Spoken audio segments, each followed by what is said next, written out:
Assalamualaikum teman-teman, belajar lagi bareng Teteh yuk. Tapi sebelum ke contoh soal, jangan lupa di subscribe dulu ya. Seorang perempuan umur 23 tahun G1P00 usia kehamilan 38 minggu kala 2 di PMB ditemani suami dengan keluhan mulas tak tertahankan, hasil anamnesis perasaan ingin BAB, hasil pemeriksaan tensi 110 nadi 110/80 nadi per 80 kali per menit, suhu 36,7 derajat Celcius, pernapasan 18 kali per menit, DJJ 144 kali per menit, kontraksi 4 kali dalam 10 menit selama 45 detik, kepala janin sudah tampak 5-6 cm di pulpa. Langkah apakah selanjutnya yang dilakukan pada kasus tersebut? A. Cek kemungkinan adanya lilitan tali pusat, ya teman-teman, ini salah. B. Pegang kepala secara biparental. C. Anjurkan ibu untuk menelan secara efektif. D. Lahirkan bahu. Tadi kata kuncinya sudah di pulpa ya, 5-6 cm. Kita kembali ke APN. Setelah tampak kepala bayi dengan diameter 5-6 cm membuka pulpa, maka lindungi perineum dengan satu tangan. Tadi nggak ada ya optionnya.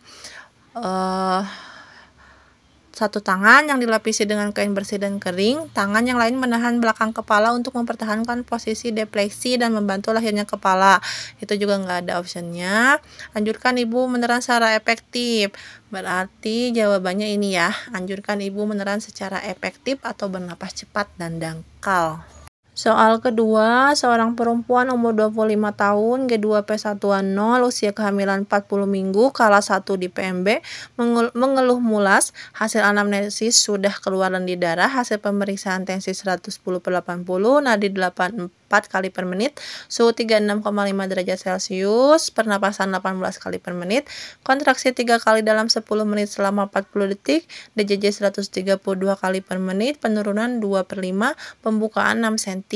Porsio tipis lunak ketuban utuh, UUK kiri depan. Kapan dilakukan pemeriksaan dalam selanjutnya pada kasus tersebut? Yang ditanyakan tadi pemeriksaan dalam ya teman-teman. Pembukaannya 6 cm berarti kala 1 fase aktif, pemeriksaan dalam dilakukan 4 jam kemudian. Berarti jawabannya D, 4 jam kemudian. Soal selanjutnya, seorang perempuan umur 25 tahun G2P110 usia kehamilan 40 minggu kala 1 di PMB dengan keluhan sering mulas, hasil anamnesis sudah keluar darah lendir, kontraksi makin sering memilih berbaring, hasil pemeriksaan tensi 110/80 nadi 84, suhu 36,5, pernapasan 18 kali per menit, kontraksi 3 kali dalam 10 menit selama 40 detik, DJJ 120 kali per menit, penurunan 2/5, pembukaan 7 cm, porsio tipis lunak ketuban utuh, UUK kiri depan. Posisi apakah yang paling tepat pada kasus tersebut? A. Duduk, B. Telentang, C. Miring kiri, D. Miring kanan. Jawabannya apa teman-teman? Jawabannya C ya, miring kiri. Alasannya apa miring kiri?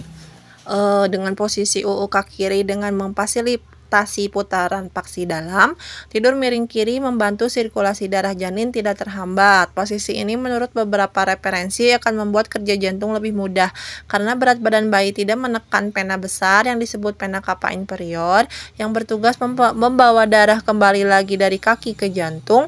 Hal ini juga akan meningkatkan sirkulasi darah lebih cepat yang menuju ke janin, rahim, dan ginjal.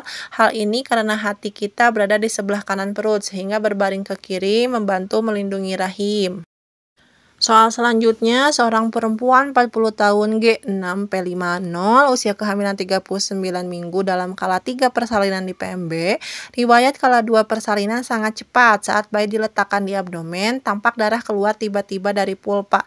Hasil pemeriksaan tidak ada janin kedua, kontraksi kuat. Tindakan apakah yang paling tepat dilakukan pada kasus tersebut? Jadi baru bayinya diletakkan di abdomen ya teman-teman.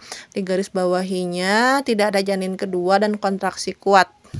Kita kembali lagi ke APN dengan mengingat tadi cluenya, tidak ada janin kedua dan kontraksi uterus baik. Ini periksa kembali uterus untuk memastikan hanya satu bayi yang lahir. Beritahu ibu bahwa ia akan disuntik oksitosin agar uterus berkontraksi baik.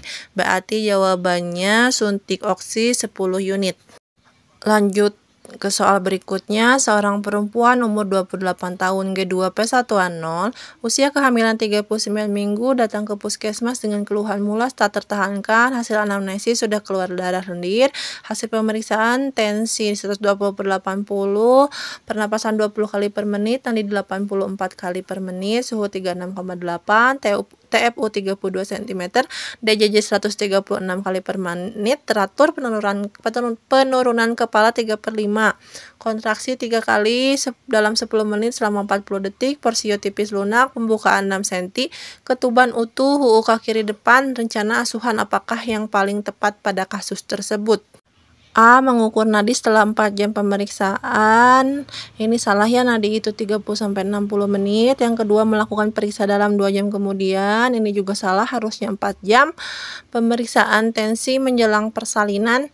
Ini pembukaannya masih 6 cm ya, masih jauh. D. Melakukan observasi DJJ per 30 menit. Ini betul ya, berarti jawabannya D. Melakukan observasi DJJ per 30 menit. Sekian contoh-contoh soal tentang kelas 1 sampai 4 persalinan. Kurang lebihnya mohon dimaafkan. Kalau ada yang salah mohon dikoreksi. Dan jangan lupa subscribe, like, dan komen ya.